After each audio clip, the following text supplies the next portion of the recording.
timaadeen soo aadeen aadan ka mahadcelinay soo dhaweyntiina kula safarkan sida iska caadiga ah anaga magaalada waan ka shaqeynaynay haddana shaqooyinkii aan waa hodan gaygeenu waa hodan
kula safarkan sida iska caadiga ah anaga magaalada waan ka shaqeynaynay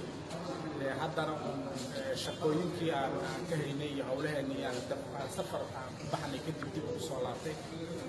waana insha allah waxaan rajaynaynaa hadda inaan hawlaheennii meelihii aan ka sii wadno iyo shaqadii aan walaalkan ka haynay wixii kale oo ka cusub si guud waddanka uga cusub sida doorashooyinkii iyo hawlihii la midka ahaa iyagana kaalintii laga qaadan karo iyo wixii laga geysan karo insha allah ayaan iyadana